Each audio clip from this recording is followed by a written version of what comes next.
over 75 years, a silent war has been fought across continents, not with armies but with agents, not with bombs but with regime changes. From the deserts of Iran to the jungles of Guatemala, from the mountains of Afghanistan to the streets of Chile, one invisible force has shaped the fate of nations. This is the story of the CIA's hidden wars, the battles they fought in the shadows, and how they still define the world we live in today.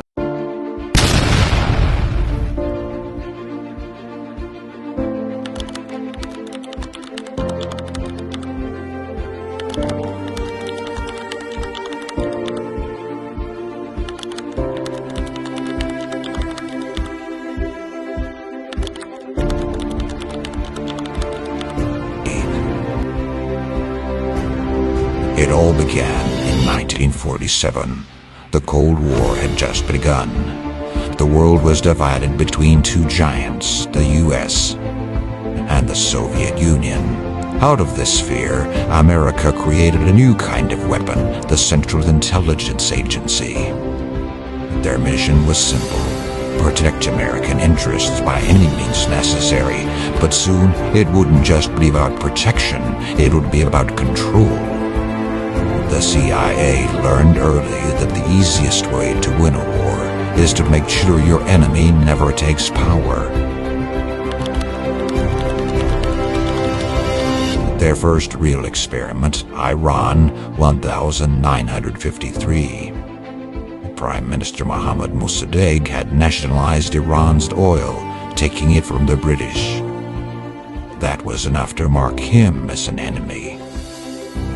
Under the codename Operation Ajax, the CIA bribed politicians, paid mobs to riot in Tehran, and spread fake news through local newspapers.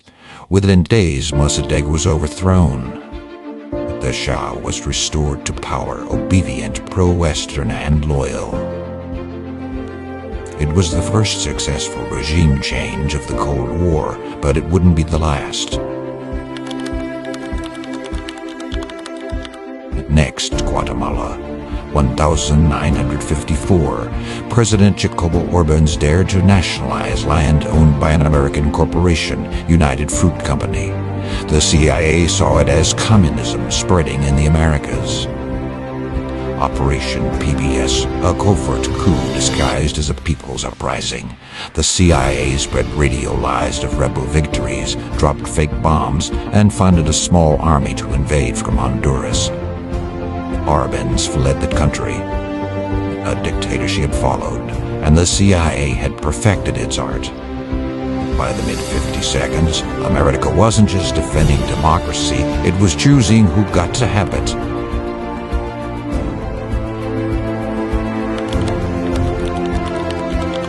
Then came the embarrassment, Cuba, 1961. The CIA trained 1,400 Cuban exiles to invade and overthrow Fidel Castro. But Castro's forces crushed them within 72 hours. The operation failed publicly, humiliatingly.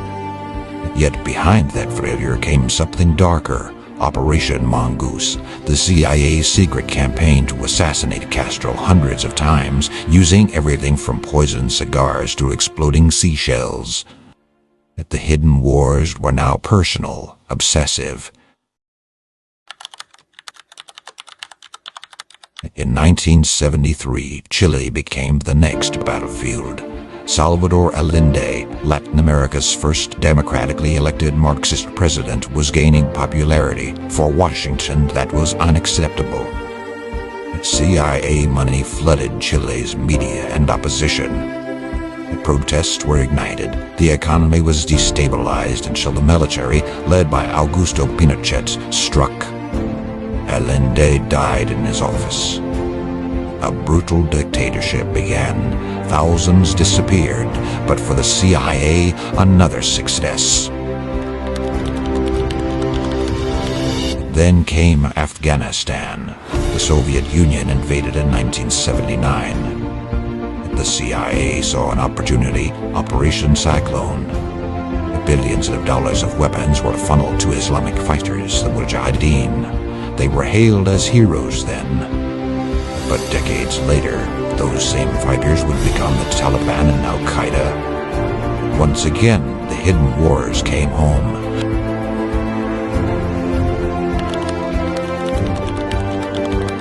After the Cold War, the world thought coups were over, but the strategy evolved to no longer coups but color revolutions, cyber operations, and information warfare. The CIA's fingerprints may be harder to trace, but their influence still reshapes governments, economies, and entire regions. From oil fields to elections, the invisible war continues. Every regime change leaves a scar. Nations fall into civil war, dictators rise, millions flee. Yet for decades the official line remains, we were protecting freedom. But what kind of freedom comes from fear, and what kind of peace is built on manipulation? The hidden wars didn't end with the Cold War. They just moved into new battlefields: the internet, the economy, the media. Every headline you read, every coup you hear, every uprising you watched may still be part of a war you'll never see. History isn't just written by the victors, it's engineered by the invisible.